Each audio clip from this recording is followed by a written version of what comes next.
नमस्कार, मी अभिजित करंडे. मुंबई तकमध्ये आपल्या सर्वांचं स्वागत आहे. विधानसभा निवडणुका उण्यापुऱ्या 2.5 महिन्यांवरती आलेल्या आहेत आणि त्याआधी पावसाळी अधिवेशन मुंबईमध्ये पार पडतंय आणि त्या पार्श्वभूमीवर आता जागा वाटपाची चर्चा महाविकास आघाडीतली आता रंगू लागलेली आहे.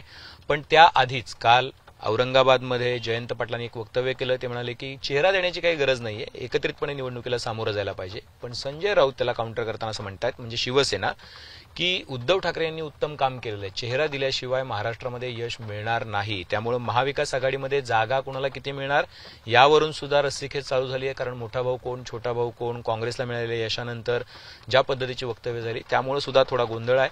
त्यामुळे आपल्याला एकूणच या सगळ्या विषयावरती चर्चा करायची. आपल्यासोबत आहेत राष्ट्रवादी काँग्रेस शरदचंद्र पवार पक्षाचे नेते, माजी मंत्री जितेंद्र आव्हाड. आव्हाड साहेब, आपलं खूप खूप स्वागत आहे. महाविकास आघाडीला यश मिळालं म्हणजे 48 पैकी 30 जागा मिळाल्या आणि 31 जागा मिळाल्या आणि विसंवादाचे सूर आता लगेच वाढू लागले की आम्हाला कोण, तुम्ही म्हणताय की आता चेहरा देण्याची गरज नाही, शिवसेना म्हणते चेहरा का नाही द्यायचा, उद्धव ठाकरेंनी उत्तम काम केलंय. उद्धव ठाकरेंना मुख्यमंत्री म्हणून प्रोजेक्ट करण्यात अडचण आहे? नाही, अडचण कोणालाच काही नाही, पण अजून पहिली बैठक झालेली नाही आणि 3 प्रगल्भ नेते उद्धव ठाकरे साहेब, शरद पवार साहेब, राहुल गांधी आणि त्यांच्या दुसरी फळी जयंत पाटील, त्यांच्याकडनं संजय राऊत, इथनं नाना पटोले, हे बसून तो निर्णय घेतील. माझा तो भागच नाही. पण मी कार्यकर्त्यांच्या वतीने सांगतो की लोकसभेमध्ये जे काही झालं आणि कार्यकर्त्यांचं जे काही मनोमिलन झालंय त्याच्यातनं ते चित्र पाहता आपण एकत्रित लढून पुढे जाणं ही काळाची गरज आहे. बाकी नेतृत्वाने काय ठरवायचं, कोणाला उमेदवार करायचा का सामुदायिकरित्या ठरवायचं, हे सगळं त्यांनी ठरवावं, आपलं काम नाही. कार्यकर्त्यांच्या भावना मी सांगू शकतो की त्यांना हे सरकार जावं असं प्रत्येक महाविकास आघाडीच्या कार्यकर्त्याला वाटतं. अच्छा, म्हणजे नेत्यांनी जरी ठरवायचंय तरी आता ज्या पद्धतीत तुम्ही पण वरिष्ठ नेते आहात, तुम्ही जागा वाटपाच्या चर्चांना कायम होतात, लोकसभेला पण विधानसभेला पण तुम्ही असणार आहात. आता हे जे सुरुवातीलाच नॅरेटिव्ह चालू झालंय की बाबा आता चेहरा कशाला, एकत्रितपणे जाऊ, तुम्हाला काय वाटतं? प्रत्येक पक्षाचं काही काही पहिलं नॅरेटिव्ह सेट करण्याचा प्रयत्न असतो. ते ठीक आहे ना, एवढं समजूतदारपणा प्रत्येक पक्षाने दाखवला पाहिजे. ठीक आहे, त्यांनी सांगितलं, पण शेवटी अखेरीस ते तिघं एकत्र बसतील तेव्हा अंतिम निर्णय होईल ना. आजच त्याच्यावरती रिॲक्शन्स देत बसायचं, काउंटर रिॲक्शन्स ऐकत बसायच्या, हा वेळच नाही आहे. महाराष्ट्रामध्ये आता जी राजकीय परिस्थिती आहे त्या राजकीय परिस्थितीचा विचार करता हे सरकार लोकांना नकोसं झालंय.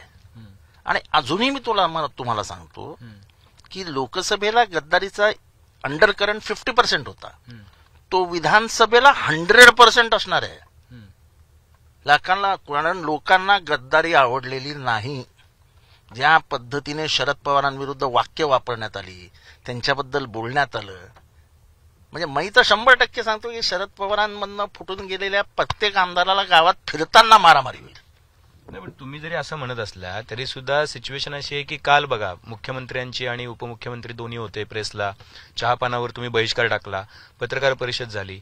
भाजप वारंवार म्हणते की हे टेम्पररी यश आहे. तुम्ही ज्या पद्धतीनं आत्ता बोलतात किंवा तुम्हाला जे यश मिळालेलं आहे हे संविधान बदलाचा जो अपप्रचार तुम्ही केला त्यामुळे मिळालेला आहे, मुस्लिम समाजानं जे एकगट्टा मतदान केलं त्यामुळे मिळालेलं आहे.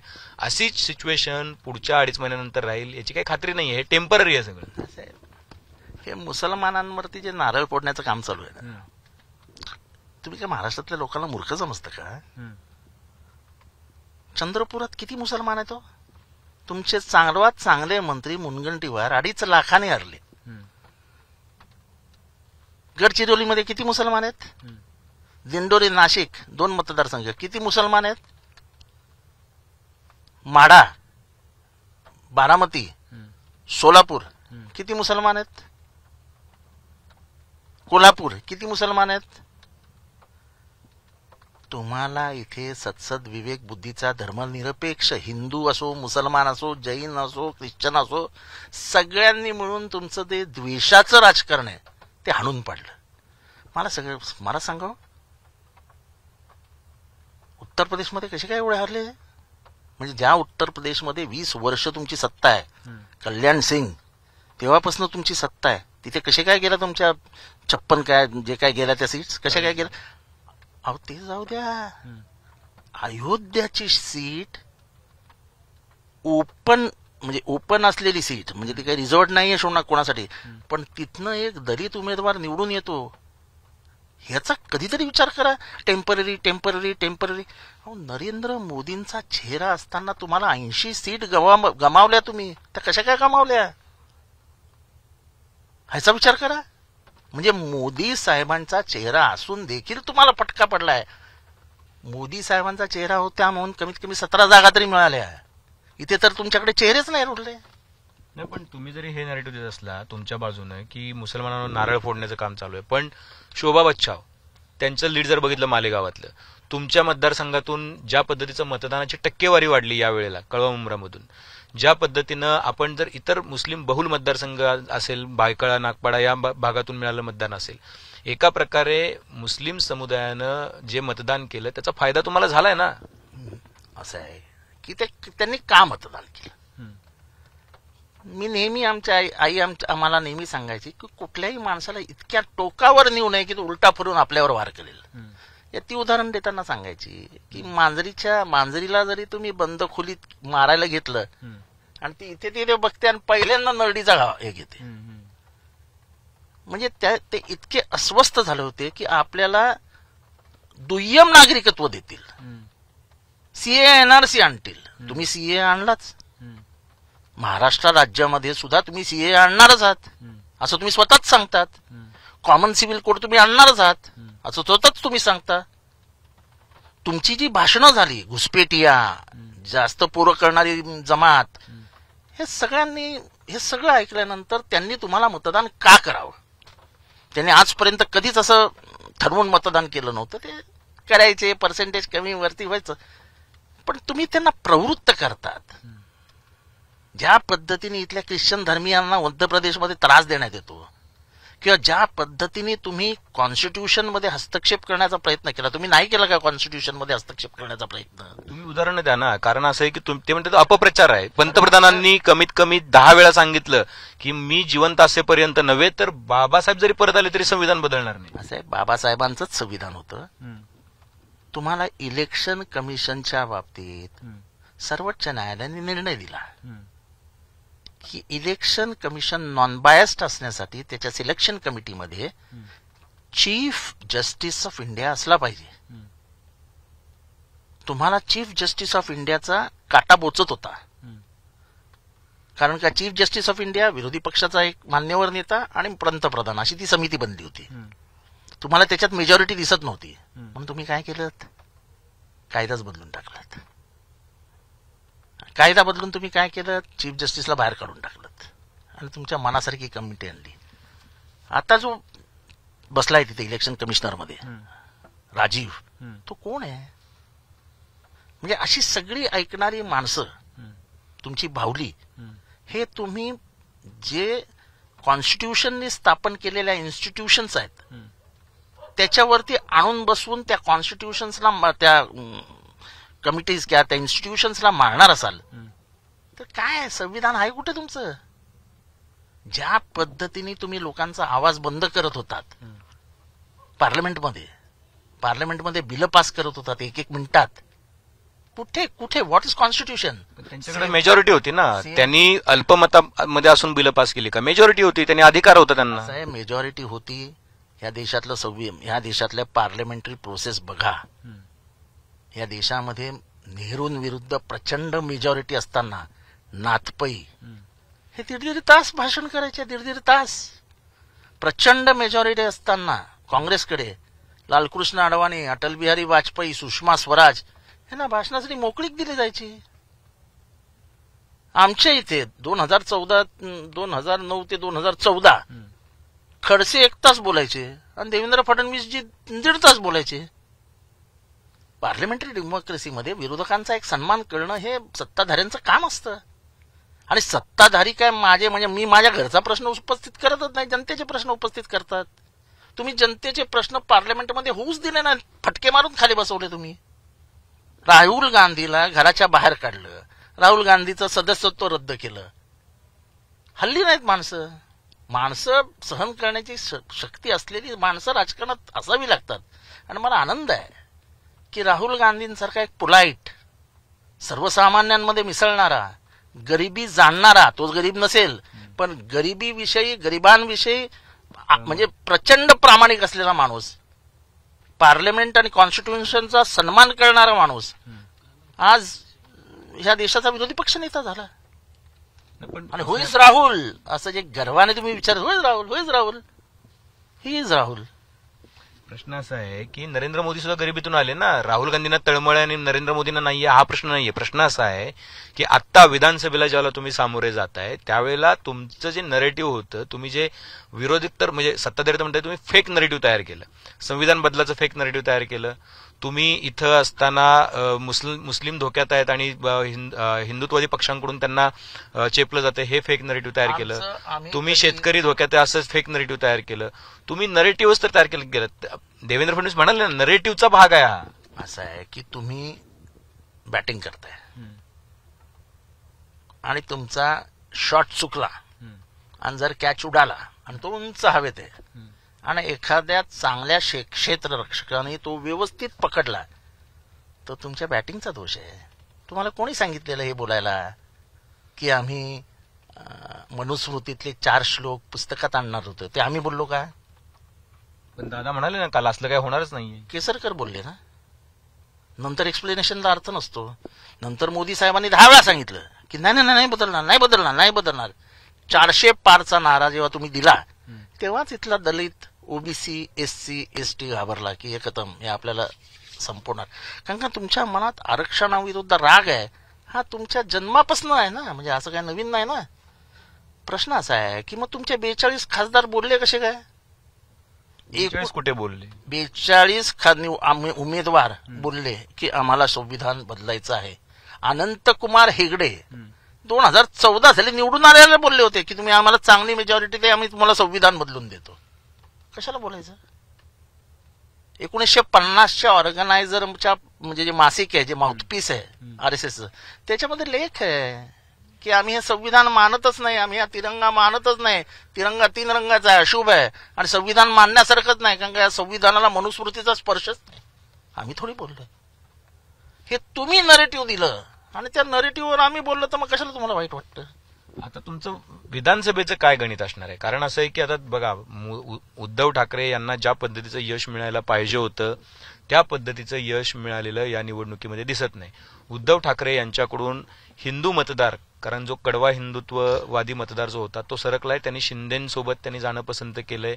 कमीत कमी कोकण असेल किंवा ठाणे असेल, कल्याण असेल किंवा छत्रपती संभाजीनगर असेल, ज्या सीट शिवसेनेच्या हमखास येणाऱ्या सीट होत्या त्या सीट त्यांच्या सरकलेल्या आहेत.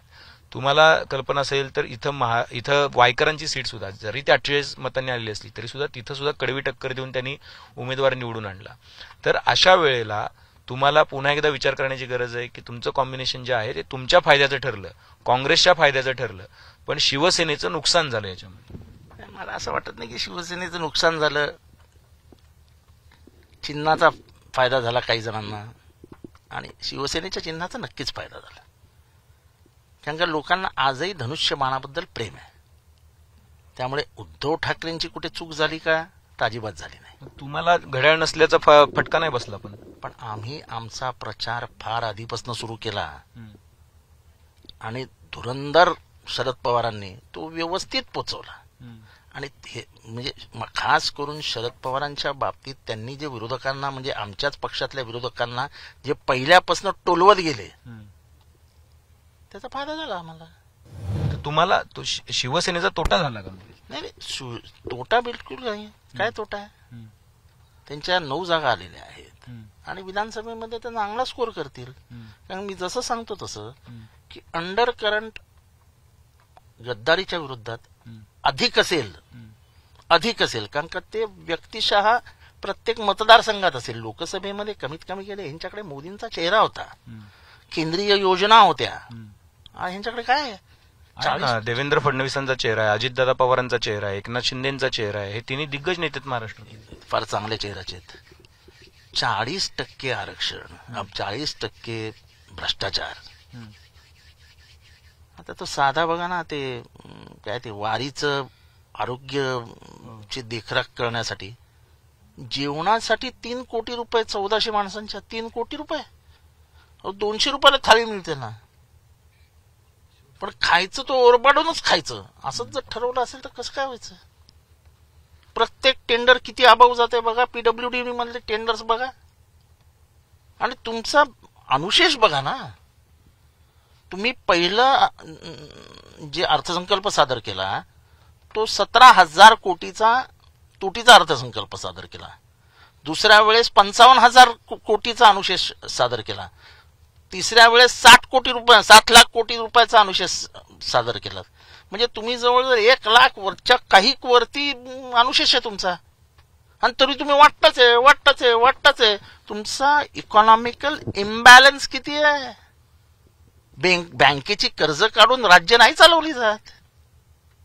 त्यांच्याकडे महाशक्ती आहे, नरेंद्र मोदींचा चेहरा, ते परत उतरतील निवडणुकीमध्ये. त्यांच्याकडे रिसोर्सेस आहेत, त्यांच्याकडे सगळ्या प्रकारची शक्ती वापरली ना त्यांनी. 40 लाख कोटी रुपये, 50 कोटी रुपये दिले, 5 हजार रुपये एकेका मताला दिलाय. जे महाराष्ट्रात कधीच झालं नव्हतं ते तुम्ही केलं. मग ते महाविकास आघाडीने केलं नाही असं म्हणायचं. आमच्याकडे पैसेच नव्हते. कोणाकडे पैसे होते? काय इलेक्टोरल बॉन्ड, धंदा लो चंदा दो, हे धंदे कोण केले?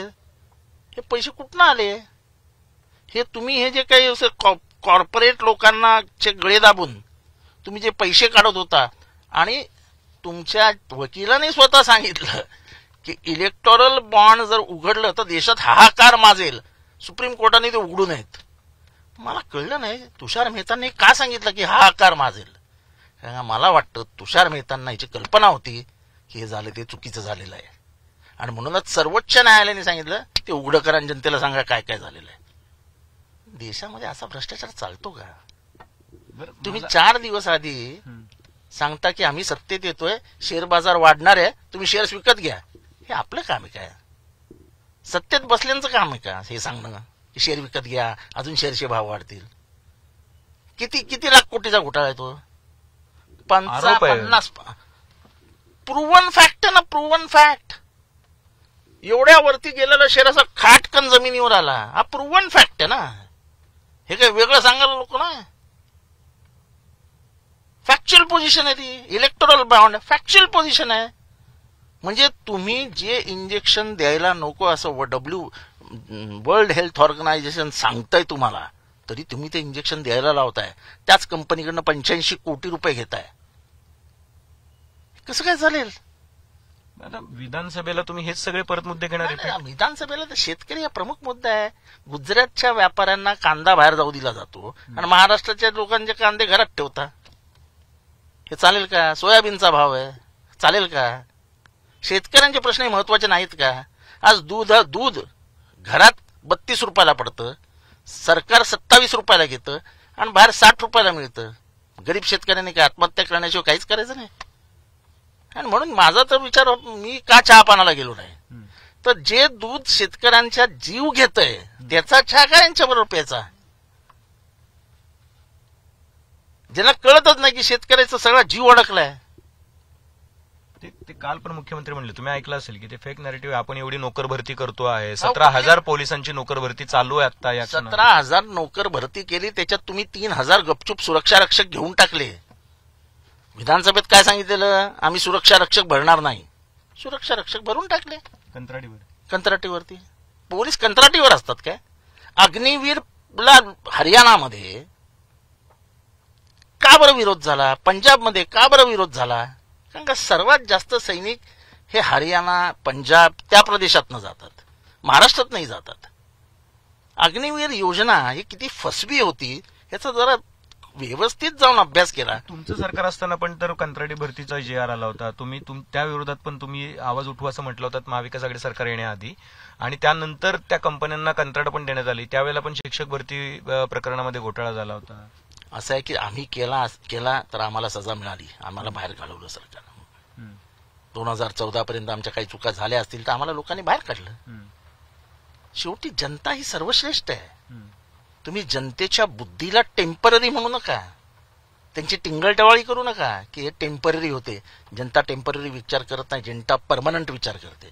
जी जनता 77 साली फार प्रगल्भ डेमोक्रेसी नव्हती, आपली मॅच्युअर्ड डेमोक्रेसी नव्हती. पण इंदिरा गांधींच्या मध्ये मगरुरी दिसते आहे. इंदिरा गांधींना सत्तेचं थोडंसं हे आलेलं आहे, लोकांनी आणलं ना जमिनीवर. पण त्याच इंदिरा गांधींच्या मागे जेव्हा तुम्ही लागलात आणि त्यांच्या मागे एजन्सीज लावल्यात, त्या जनतेने त्यांना 350 जागा देऊन परत 80 साली निवडून आणलं. लोकांना सूड, द्वेष हे आवडत नाही. राजकारणामध्ये 5 वर्ष झाली तुमची सत्ता आहे, तुम्ही किती प्रेमाने वागलात, कसे वागलात, याचंही मूल्यमापन जनता करते.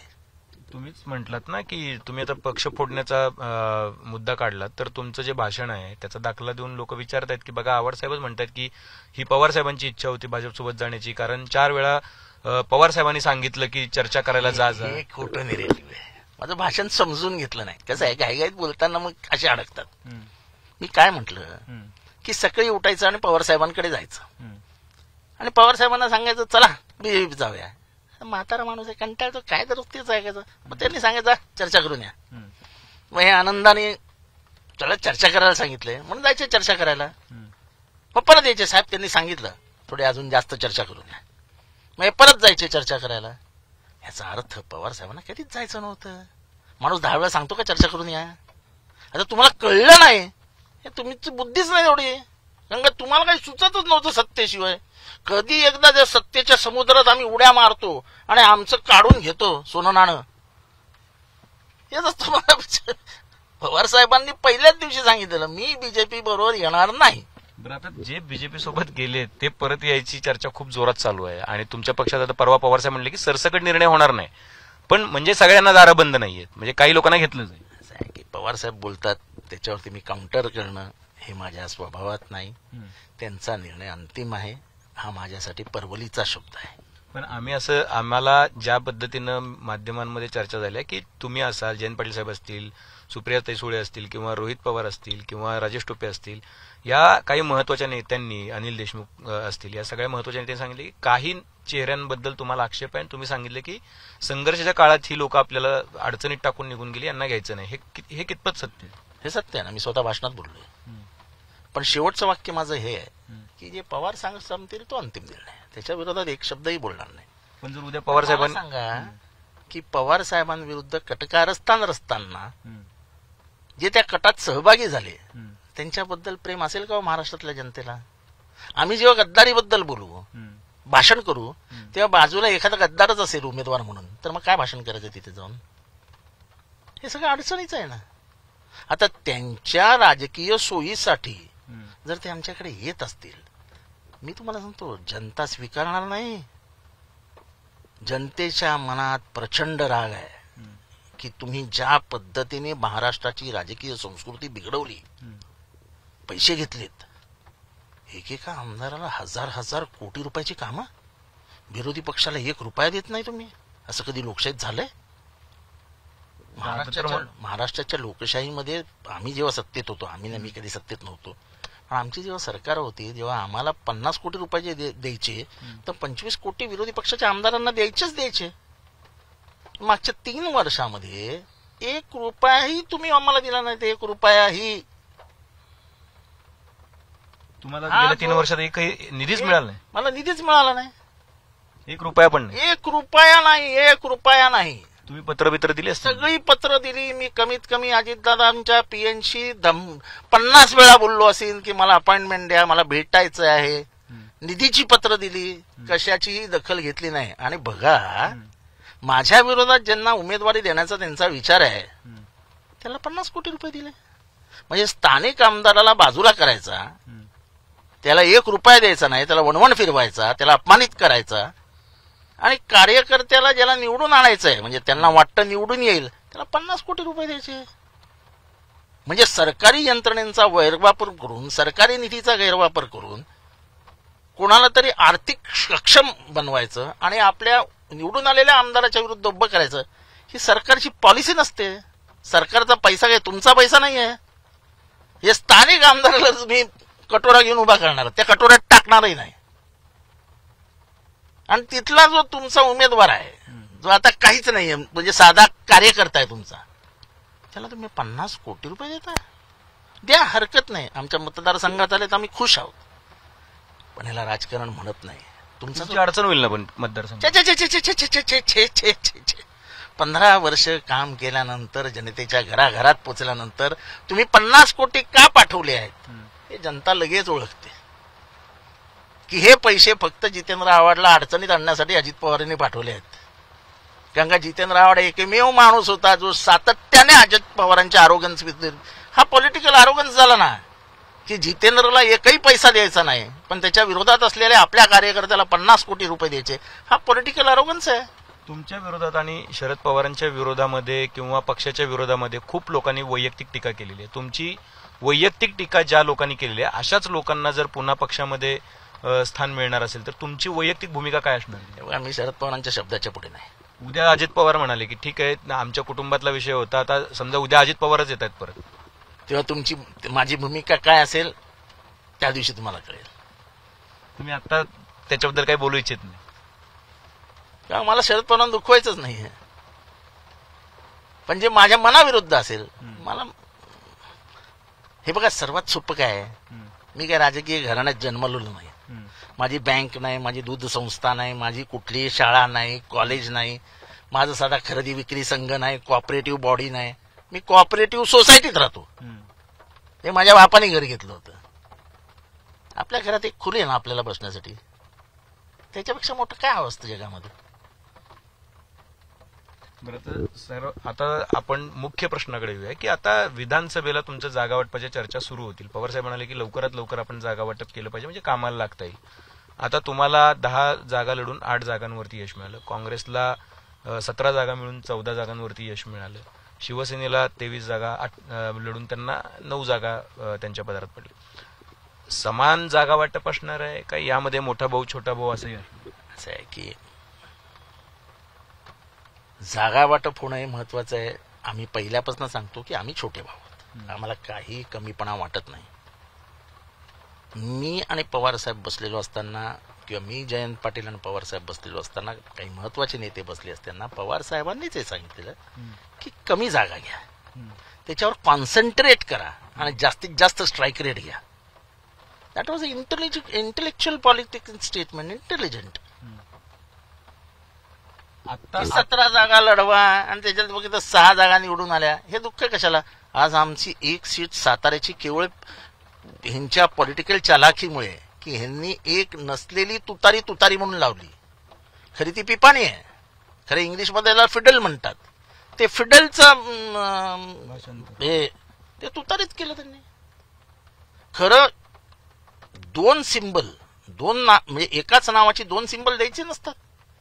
एक तुतारी आहे आणि तुतारी वाजवणारा माणूस आहे. आमची साताऱ्याची सीट त्याच्यामुळे गेली. भगरे गुरुजींची जी सीट आहे आदिवासी सीट, त्याच्यामध्ये 1,17,000 मतं पिपाणीला मिळाली, म्हणजे ती तुतारीला मिळाली. त्याच्या भगरे किती निवडून आले असते? ही पॉलिटिकल हाराखरी होती, पॉलिटिकल इंटेलिजन्स आहे. खरंच कुठल्याच म्हणजे ह्याच्याने तुम्ही एकच सिंबल 2 नावांनी देऊ शकत नाही. तुतारी हा शब्द रिपीट होताच कामा नाही याच्यामध्ये. सन्मानजनक म्हणजे किती जागा लढायला पाहिजे राष्ट्रवादी? तो निर्णय शरद पवार आणि जयंत पाटील घेतील. त्याच्यात जितेंद्र आव्हाडचा काही हस्तक्षेप नसेल, माझा काही त्याच्यात संबंध नाही. आता अजितदादांच्या तिकडे महायुतीमध्ये सुद्धा त्या जागा वाटपावरून वाद सुरू झालाय. त्यांनी 80-90 म्हणल्यानंतर शिंदेचे लोक जे आहेत ते म्हणतात आम्ही 100 जागा लढणार. तसं इकडं मोठा भाऊ म्हणून नाना पटोलेंनी पहिल्यांदा हाकारी दिल्यानंतर उद्धव ठाकरे नाराज झाले, त्यांना भेटही नाकारली नाना पटोलेंना. त्यानंतर ज्यावेळेला महाविकास आघाडीची पत्रकार परिषद झाली त्यावेळेला नाना पटोले नव्हते. तर ही जी हाराखरी महाविकास आघाडीमध्ये जी सुरू आहे ती कशी मिटणार? आमचे भुष्मशाली आहेत ना शरद पवार, सगळे यांची काळजी घेऊन सगळ्यांना एकत्र बसून हळूच मार्ग काढणारे आहेत ना. आपण कशाला काळजी करायची? काय स्ट्राईक रेट असणार आहे यावेळेला? तुम्ही 80% तुमचा स्ट्राईक रेट होता, गेल्या वेळेला तुमचे आमदार निवडून आले ते 54. यावेळेला किती आमदार असणार? मला एवढंच दिसतंय की महाविकास आघाडीचे 175च्या वरती आमदार असतील. बाकी ह्याच्या वरती मला काही बोलायचंच नाही. आणि मुख्यमंत्री पदाचा चेहरा मी तर नाहीये, बाकी कोण असेल तर मला माहित नाही. संजय राऊत म्हणतात ना उद्धव ठाकरेंना करा. आता संजय राऊत पवार साहेबांनी राहुल गांधी बघून घेतील ना, काय करायचं आपल्याला, काय आपला काय संबंध मुख्यमंत्री पदाशी. पण तुम्ही असताना त्या सगळ्या प्रोसेसमध्ये तुम्ही जरी संबंध नाही असं म्हणाला तरी तुम्ही त्याशी संबंधित आहात ना. मी प्रोसेसमध्ये जरी असलो तर हा मोठा विषय, 3 माणसं गंध आमच्याकडे किती महत्वाच्या विषयावर आला की म्हणता की त्यांच्याकडे बोट करता तुम्ही असं पळवाट काढता या उत्तरातून. तसं नसतं. काही काही महत्वाच्या गोष्टी असतात त्या अँटी चेंबरमध्ये होतात. आम्ही बाहेर बसलेलो असतो 7-8 जण, आणि मग हे 3 जण अँटी चेंबरमध्ये जातात आणि काहीतरी निर्णय बाहेर येऊन बाहेर येतात. ते काय निर्णय आम्हाला नाही सांगत, पण त्यांचं इम्प्लिमेंटेशन होत असताना समजतं की आम्ही त्यांनी आतमध्ये घेतलेला होता. आमचं कितीतरी जणांना वाटत होतं की यांचं काही सीटा वाटप लोकसभेचं व्यवस्थित होणार नाही. झालं ना आमचं सीटा वाटप व्यवस्थित. हेच महायुतीचेच कलाकार सगळे बोलत होते, यांचं काय खरं नाही, यांचं काय खरं नाही, यांचं काय खरं नाही. आमचंच खरं झालं. उद्धव ठाकरेंचं काम कसं होतं मुख्यमंत्री म्हणून? तुम्ही तर मंत्री होता त्यांच्या मंत्रिमंडळात. एक अतिशय समंजस मुख्यमंत्री होता. त्यांनी जे कोविडमध्ये काम केलं ते जगामध्ये म्हणजे वाखणण्याजोगं काम दिलं, जगामध्ये कौतुक झालं. धारावीमध्ये वाढणारा कोरोना ज्या पद्धतीने त्यांनी रोखला, किंवा ज्या पद्धतीने ते प्रत्येक कलेक्टरशी बोलायचे, ज्या पद्धतीने फेसबुकद्वारे त्यांनी महाराष्ट्राच्या जनतेला सावरण्याचा प्रयत्न केला, ते कौतुकास्पद आहे. एखादा मंत्रालयात आले नाहीत म्हणून टीका तर पवार साहेबांनी पण केली ना, त्याच्यात काय. पण त्या माणसाचं हे मानलं पाहिजे ना, त्यांनी ऐकलं नाही कोणाचं. अनेक नेते सांगत होते की महाराष्ट्र उघडा करून टाका. ते मला नाही परवडणार. म्हणाले महाराष्ट्र 2 दिवस बंद झाला, महाराष्ट्राची थोडी विकासाची अडचण झाली, चालेल मला, पण एका दिवसात 1000 माणसं मेली, मराठी माणसं, तर मला नाही पटत आहे. विकास होईल, गेलेली माणसं परत नाही येणार. हे त्यांचं वाक्य मला आजही आवडतं आणि पुढेही आवडत राहील. माणसाचा जीव महत्वाचा आहे, हे त्यांचं जे बेसलाईन होती, that was very important. That shows his humanitarian heart.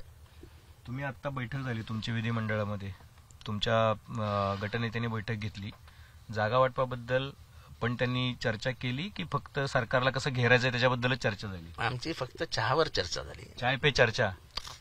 Black tea पे, ब्लॅक कॉफी, जयंत पाटलांची ब्लॅक कॉफी आहे, त्यांचा ब्रँड आहे. आम्हाला सगळ्यांनाही ते सवय लावतात, तुम्ही ब्लॅक कॉफी पित जा. ब्लॅक कॉफीवर 2 ब्लॅक कॉफीवर चर्चा झाली. आणि चर्चा होत असताना जसे मी सांगितले की सरकारी नोकरांना पगार मिळत नाही, ह्याची चर्चा झाली. पोलीस भरतीची जी काय हाल झालेत, 17,000. या घोषणांचा पाऊस पडेल, तुम्ही कसे निवडणुकीमध्ये सामोरे जाणार? पैशांचा पाऊस पडेल. पैसे तर पाहिजेत ना द्यायला. का पैसे नाही? त्यांनी दिले की 6,000 रुपये शेतकऱ्यांना देतो म्हणाले, त्यांनी दिले. मोफत प्रवास महिलांना दिला. किती जण प्रवास करतात आणि किती जण वापरतात. कोस्टल रोड खुला करतो, केला. कोस्टल रोड हा महापालिकेचा होता आणि ती सुकल्पना ही उद्धव ठाकरेंची होती. तुम्ही काय केलं त्याच्यात? उद्धव ठाकरेंच्या महापालिकेत वाचवलेले पैसे ओरबाडून तुम्ही आता 15,000 कोटी खाली करून टाकलेत महापालिकेतनं. अटल सेतू त्याची सुरुवात आम्ही केली, त्याचं भूमिपूजन कुठे केलंय? तुम्ही एक पण कामाचं श्रेय द्यायला तयार नाही? देऊ ना, तुमचं काम असेल तर आम्ही नक्की देऊ. समृद्धी महामार्गाचं श्रेय आम्ही देवेंद्र फडणवीसजींना देऊ ना. पण देवेंद्र फडणवीसजींनी ज्या दिवशी समृद्धी महामार्गाची घोषणा केली आणि ज्या दिवशी त्यांनी सांगितलं, हे माझं ऐका, त्यांनी भाषणात सांगितलं की समृद्धी महामार्ग याचं काम पूर्णपणाने MSSRDC म्हणजेच एकनाथ शिंदेचं डिपार्टमेंट बघेल. तेव्हा आम्ही खाली बसून ओरडलो होतो की देवेंद्र फडणवीसजींनी मोठा मासा गळाला लावला. हे म्हणजे आता ऑन रेकॉर्ड नसेल ते, हे मी स्वतः बोललो होतो.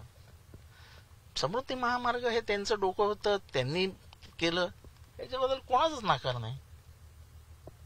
गडकरींनी मुंबईतले ब्रिजेस बांधले, कोणाचाच नाकार नाही. ज्याचं आहे त्याचं आहे. पण ज्याचं भूमिपूजन आम्ही केलंय, ज्याचे पैसे आम्ही उभारले होते, सरकार आता साधी गोष्ट आहे, पूर्ण सह्याद्रीचा मार्बल पासून सगळं सगळं सगळं शरद पवारांनी केलं. उद्घाटनाचा योग मनोहर जोशींच्या नशिबी आला. म्हणून तुम्ही काय शरद पवारांचं त्याच्यातलं सह्याद्रीतलं योगदान काढून घेऊ शकता का? नाही काढून घेऊ शकत. बरं, शेवटचा प्रश्न आहे. 3 मुद्दे, 1, 2, 3 असे 3 किंवा 4, 5 जे काय असेल ते काय असणार आहे या निवडणुकीचे मुद्दे?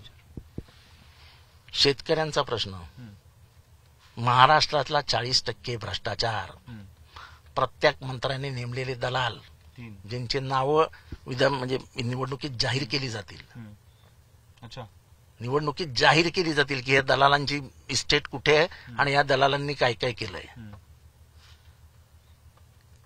ज्यांनी चातुर्वर्ण्याचा जन्म घातला, ज्यांनी स्त्रियांविषयी अतिशय अश्लील आणि अर्वाच्य लिहिलं, स्त्रियांना कामांध, स्त्रिया ह्या वासनेने भरलेले असतात, त्यांना फक्त उपभोगण्याचं त्यांचा उपभोग घ्या आणि त्यांची म्हणजे त्यांना चप्पल म्हणून पायातच ठेवा, त्यांना वरती घेऊ नका, असं म्हणणारं पुस्तक, त्या पुस्तकातले श्लोक जर तुम्ही याच्यात आणणार असेल तर ही महाराष्ट्राची अधोगती आहे. कारण का महाराष्ट्रातच मनुस्मृती जाळली गेली.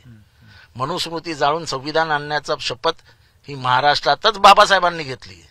ते जर पुस्तकातले श्लोक तुम्ही आणणार असाल तर महाराष्ट्र नाही स्वीकारणार.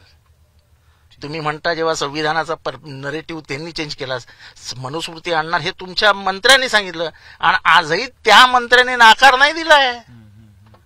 जे शिक्षणाचे मंत्रीच नाही, ज्यांचा शिक्षण मंत्र्याशी काही संबंधच नाही, ते सगळे जण आम्ही नाही आणणार, आम्ही नाही आणणार. अहो, जो बोललाय त्याला बोलायला सांगा ना. हेच नरेटिव्ह असणार, आमचं हेच नरेटिव्ह आहे. महागाई, बेरोजगारी, महाराष्ट्रातला खाल्लेला 40% पैसा, वाढलेली दादागिरी. पोलीस भरती मधला म्हणजे कुठले पेपर फुटी नीट, ते एमपीएससीची एकतरी परीक्षा व्यवस्थित झाली का? तुम्ही तर ग्रामीण भागाचे प्रतिनिधी आहात. ग्रामीण विभागातले किती पोरं एमपीएससीला येतात? प्रचंड, महाप्रचंड संख्येने. पुण्यात बिचारे 5,000-6,000 रुपयामध्ये राहतात, ते पण आई वडील पोटाला चिमटा काढून. 2-2 वर्ष परीक्षाच होणार नसतील, तिसऱ्या वर्षी पेपरच फुटणार असेल तर पोरांनी काय ठेवायचं मनात? तुम्हाला काय वाटतं ही पोरं शांत बसतील? तुम्ही नांदेडचा नीटचा मोर्चा बघितला? नीटच्या विरोधात एका साध्या पोराने मोर्चा काढला, फक्त व्हॉट्सअपवरती 17,000 पोरांचा. लोकांच्या मनात राग आहे. तुम्हाला काळजीच नाही कोणाची. तुम्ही महाराष्ट्राचा स्वाभिमान विकलात. 40 कंपन्या ज्या महाराष्ट्रात येणार होत्या त्या गुजरातला गेल्या. तुम्ही उदयनराजेंना तिकीट दिलं पण दिल्लीला 14 दिवस बसवून ठेवलं. शिवाजी राजांच्या वंशजाला दिल्लीत मान खाली घालून तिकीट घ्यावं लागतं. ह्याच्यासारखा महाराष्ट्राचा अपमान नाही. आम्ही दुसऱ्या राजांना, कोल्हापूरचे राजे, शाहूराजे यांच्या घरी जाऊन तिकीट दिलं, हे घ्या. महाराष्ट्राची काही संस्कृती आहे. कोश्यारीने सगळ्या महापुरुषांची लाच काढली, तुम्ही एकदाही बोलले नाही. सगळ्या महापुरुषांची लाच. ओ ज्योतिबा फुले और सावित्रीबाई फुले 16 और 15 साल के थे, वो क्या करते होंगे. हे असे आहात म्हणजे काय? तेव्हा तुम्हाला लाज नाही वाटली?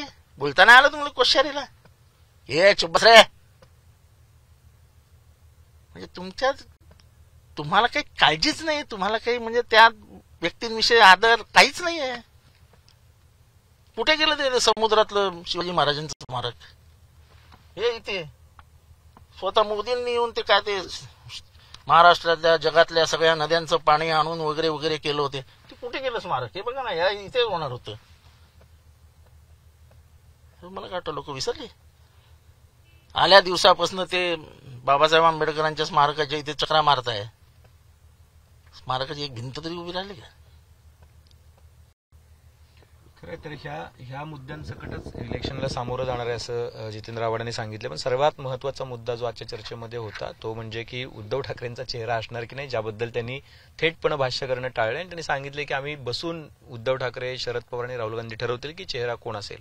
आणि दुसरा महत्वाचा प्रश्न की यावेळचं नरेटिव्ह जे आहे ते नरेटिव्ह खरं तर लोकांनी क्रिएट केलेलं नरेटिव्ह होतं आणि भाजपच्या नेत्यांच्या वक्तव्यांमधून त्याला बळ मिळालेलं होतं. त्यामुळं टेम्पररी यश मिळालंय महाविकास आघाडीला, अशा पद्धतीनं त्याला हिणवणं हा मतदारांचा अपमान आहे असं त्यांचं म्हणणं आहे. त्यामुळं हे जरी लोकसभेमध्ये असलं तरी सुद्धा आता जागा वाटपाचा खेळ चालू होईल. पुन्हा एकदा त्यांना बसावं लागेल, पुन्हा एकदा चर्चा व्हावी लागेल. काँग्रेसला मोठ्या भावाच्या भूमिकेत यायचं आहे, त्यांचं काय करायचं हे बघावं लागेल. शिवसेनेला अधिक जागा लढायच्या आहेत, त्यांना नेमकं किती जागांवरती लढायला मिळतं हे बघावं लागेल. आणि तिकडे महायुतीच्या शक्तीसमोर नरेंद्र मोदी, अमित शहा आणि महाराष्ट्रातले 3 नेते यांच्यासमोर उभं राहावं लागेल. त्यामुळे या वेळची निवडणूक सुद्धा अत्यंत महत्वाची असणार आहे आणि त्या निवडणुकीचं अख्ख्या देशाचं लक्ष जसं यावेळेला सुद्धा महाराष्ट्राकडे होतं तसं विधानसभेला सुद्धा महाराष्ट्राकडे असणार आहे. त्यामुळे वेळोवेळी आपण आव्हाड साहेबांशी बोलत राहणार आहोत आणि त्यांच्याकडून जाणून घेणार आहोत की काही प्रश्न जे महाविकास आघाडीला सुद्धा जे विचारले जात आहेत त्याची उत्तर घेण्यास सुद्धा आपला प्रयत्न असणार आहे. आव्हाड मला साहेब, एक शेवटचं बोलता येईल का? हो हो. तुम्ही जे बोलता ना संविधानाबद्दल, मला अमित शहाचं एक भाषण आठवतं आसाममध्ये केलेलं. तेव्हा ते म्हणालेले की कुठल्याही परिस्थितीत आम्ही मुस्लिम पर्सनल लॉ काढून टाकू. आता कॉन्स्टिट्यूशनल प्रोव्हिजन आहे ज्याला आपण मूलभूत अधिकार म्हणतो. त्या मूलभूत अधिकारामध्ये राईट टू रिलिजन आहे. त्या राईट टू रिलिजनच्या सबक्लॉज मध्ये आहेत की कुठल्याही चालीरीती त्या धर्माच्या आहेत त्याचं पालन तुम्ही करा. तुम्हाला धर्माचं स्वातंत्र्य आहे. जेव्हा तुम्ही एका धर्मात जाऊन त्या धर्माचं जो रूल्स अँड रेग्युलेशन्स आहेत ते बदलण्याचा प्रयत्न करणार म्हटलं, याचा अर्थ काय? तर तुम्हाला कॉन्स्टिट्यूशनल प्रोव्हिजन्स बदलावे लागतील. म्हणजे याचा अर्थ काय की तुम्ही कॉन्स्टिट्यूशन बदलणार होतात. ठीक आहे. हा मुद्दा जो आहे हा मुद्दा घेऊन आपण परत एकदा वेगळी चर्चा करावी लागेल. म्हणजे मला आठवलं एकदम Yes, yes, yes. की तुम्ही जे म्हणता ना कॉन्स्टिट्यूशनल हे तुम्ही वेगळा नरेटिव्ह काढलात, तो नरेटिव्ह तुम्ही दिलात, तुम्ही कॅच उडवलात, आम्ही तो धरला. ठीक आहे. आपण याच्याबद्दल एकदा सविस्तर पुन्हा चर्चा करू कारण की ते वाचायला लागेल आणि मला पण माहिती असावी लागेल आणि मग त्यानंतर आपल्याला बोलावं लागेल. त्यांच्या भाषणात तर काढा, तेच निश्चित. बोलले होते, मुस्लिम पर्सनल लॉ काढणार आम्ही. निश्चित. तर या सगळ्याबद्दल आपण चर्चा वेळोवेळी करत राहू. आव्हाड साहेबांबद्दल आपल्याला काही प्रश्न असतील, काही कमेंट्स असतील तर त्या निश्चितपणे नोंदवा. बेल आयकॉनवरती क्लिक केलं तर आपल्याला सगळे अपडेट्स मिळत जातील आणि सर्वात महत्त्वाचं म्हणजे मुंबई तकचं युट्यूब चॅनल सबस्क्राईब करायला विसरू नका. पाहत रहा मुंबई तक.